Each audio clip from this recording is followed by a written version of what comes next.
नमस्कार. अमृत प्रवाह सांगली या यूट्यूब चॅनलवर आपलं पुन्हा एकदा हार्दिक स्वागत आहे. अमृत संवाद या मालिकेअंतर्गत आपण राष्ट्रीय स्वयंसेवक संघाचे संस्थापक डॉक्टर हेडगेवार यांच्याबद्दल जाणून घेत आहोत. आपल्याबरोबर आहेत डॉक्टर मनोज पाटील सर. नमस्कार सर. डॉक्टर हेडगेवारांच्या जन्माबद्दल, त्यांच्या बालपणाबद्दल आपण ऐकलो. लहानपणीचे संस्कार, घरात झालेले संस्कार अंगीकृत करून हेडगेवारांचा जीवन प्रवास चालू होता. त्यांच्या शालेय वयाच्याच अंतर्गत महाराष्ट्रामध्ये पुरेशा आरोग्य सुविधा उपलब्ध नव्हत्या. यावेळी परिस्थिती पण तशी नव्हती आणि वारंवार साथीचे रोग यायचे. देवीचा बरोबर 1898चा काळ आहे आणि त्यावेळी नागपुरामध्ये देवीची साथ होती. प्रत्यक्ष बाल केशवला सुद्धा देवीचा बाधा झाली होती. अच्छा. पण त्याची आई घर अतिशय स्वच्छ ठेवायची. वडील आणि आई यांच्या सेवा शुश्रूषामुळं ह्या बालकेशवची ह्या आजारातून सुटका झाली बरं का. म्हणजे त्यावेळी जे काही उपलब्ध वैद्यकीय व्यवस्था असेल त्या वैद्यकीय व्यवस्थेमध्ये ह्या बाळाचं प्राण वाचले होते.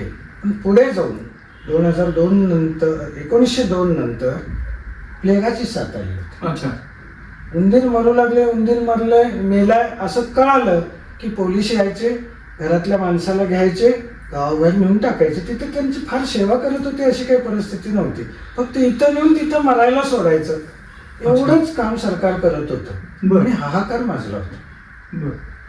हजारो लोक गावाबाहेर नेऊन टाकणे एवढंच काम होत होतं. गेला म्हणजे गेला. म्हणजे त्या काळात क्वारंटाईन करणे हा भाग असा होता.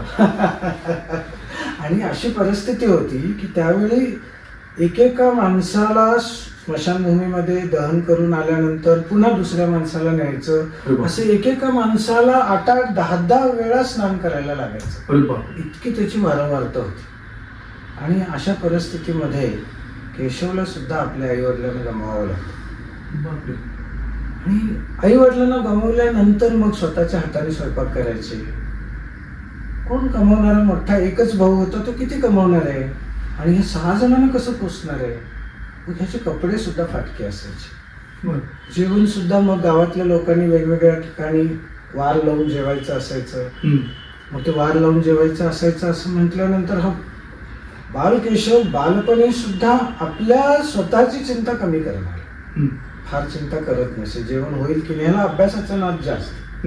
टिळकांचं पत्र आलंय म्हटलं की ते वाचायला पाहिजे. आणि अशा पद्धतीनं हे सगळ्यांच्या कामामध्ये ह्या बालकेशवला बऱ्याचदा उपाशी पोटी राहायला लागायचं. आणि त्याच्या जे मोठ्या भावाचं जे चाललेलं असायचं, भांग घोटणं, तिथं गंडे ताईत वगैरे बांधणं, त्याच्यापेक्षा त्याच्या दाबात राहणं, ह्याच्यापेक्षा मित्रांच्या बरोबर, सवंगड्यांच्या बरोबर राहायला जास्त आवडायचं. मग ते गावाबाहेर तळं होतं, तळ्याच्या काठावरती हे जाऊन खेळायचे. म्हणजे खेळाचं सुद्धा एक वैशिष्ट्य होतं की झेंडा लुटण्याचा एक खेळ असतो की ज्याच्यामध्ये एक ध्वज लावलेला असतो, त्याचं रक्षण करणारा एक गट असतो आणि त्या रक्षणाची हे जे तट आहे ते तोडून झेंडा पळवून नेणारा एक गट असतो. अशा प्रकारचे खेळ हे खेळायचे. आणि ह्या खेळामध्ये मग तू मोगल आणि मी मराठे अशा प्रकारचा आविर्भाव ठेवून तो खेळ व्हायचा. प्रत्येक वेळी मराठ्यांचा विजय झाला पाहिजे हा कटाक्ष असायचा. अच्छा. म्हणजे तिथंही देशभक्ती आली. मग असं ते खेळत असताना मग तिथंच माळावर गेल्यानंतर ते जे कॅक्टस असतं त्याला बोंड येतात गुलाबी रंगाची, ती खायला जायचं. मग ती गोड गोड फळं खायची मुलांनी. पण ती काढत असताना त्यांच्या हाताला लागायचं, पाठीला लागायचं. ते ओरबडलेल्या रक्ताच्या खुणा वगैरे त्यांच्याकडे फारसं लक्ष असायचं. म्हणजे स्वतःच्या शरीराकडं ह्या कामाच्या आविर्भावामध्ये कमी लक्ष देणं हे पुढे त्यांच्या आयुष्यामध्ये सुद्धा आपल्याला पाहायला मिळतं. आणि मग अशा प्रकारे ह्यांचे खेळ चालत असल्यानंतर ह्यांच्या खेळामध्ये हा जो राजसपणा आहे की हे तसे दिसायला रंगवर्ण काळा, देवीचे व्रण उठलेले दिसायला फार देखणे नव्हते. बोलणं स्पष्ट, उच्चार स्पष्ट, विचार स्पष्ट. आणि ते त्यांच्या मित्रांना भावायचं. हेच मित्र पुढे संघस्थापनेनंतर सुद्धा त्यांना सहकार्य केलेलं आपल्याला पाहायला मिळतं. म्हणजे कसा जिव्हाळा त्यांनी जोडला असेल हा विचार करायची गोष्ट आहे. आपण मागच्या भागामध्ये सहज बघितलं होतं की तो ध्वज काढायसाठी मुलांनी प्रयत्न केला होता. ती वजे गुरुजींच्याकडे अभ्यासाला जात होती हीच मुलं. आणि एका खोलीत बसून अभ्यास करायची. आणि मग तिथून अचानक एक दिवस यांच्या मनात आलं की आपण ते ध्वज काढायचंय. मग त्यांनी कुठून तरी फावडी कुदळ गोळा केली आणि सुरू केलं काम.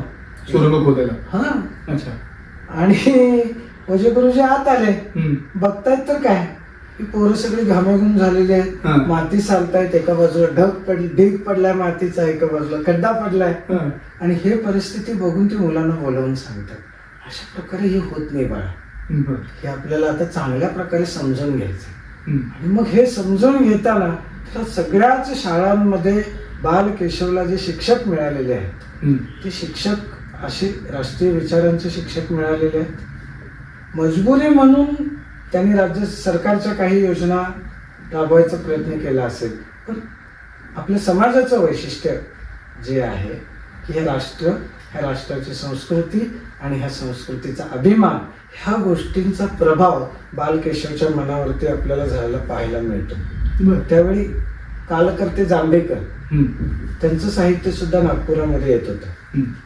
अनुशीलन समिती त्यावेळी ह्याच्यामध्ये काम करत होती बंगालमध्ये. पण त्याचे रामलाल वाजपेयी नावाचे एक कार्यकर्ते इथं नागपूरमध्ये अनुशीलन समितीचं काम करत होते. आणि ह्या सगळ्यांचा हा माणूस, हा बालकेशव या सगळ्यांचा आवडता मुलगा होता. आणि इथं शिक्षणाकडं मात्र तल्लक. पुस्तक एकदा वाचलं की समजलं, शिक्षकांनी एकदा शिकवलं की समजलं. बुद्धी अतिशय तल्लक, तरल बुद्धी ज्याला आपण म्हणतो, अशा प्रकारची तरल बुद्धी असलेला हा बालक आहे. आणि हा बालक आपल्या स्वतःच्या अडचणीकडं दुर्लक्ष करून देशाचा विचार करतोय हे वारंवार दिसतं. तुमच्या लक्षात आलं बरोबर. म्हणजे या पूर्ण कालखंडामध्ये माता पित्यांचं छत्र डोक्यावरून हरवलं, पण हा अवघा समाजच माझं कुटुंब आहे हे लक्षात घेऊन आपल्या मित्रांच्या बरोबरीनं एकत्र जात असताना या समाजाच्या उन्नतीसाठी काहीतरी करता येईल का, या समाजाला इंग्रजांच्या जोखडातून मुक्त करता येईल का, असे विचार लहानपणापासूनच डॉक्टरांच्या मनामध्ये होते हे आपल्याला लक्षात येतं. तुर्तास डॉक्टर आपण इथेच थांबूया. धन्यवाद.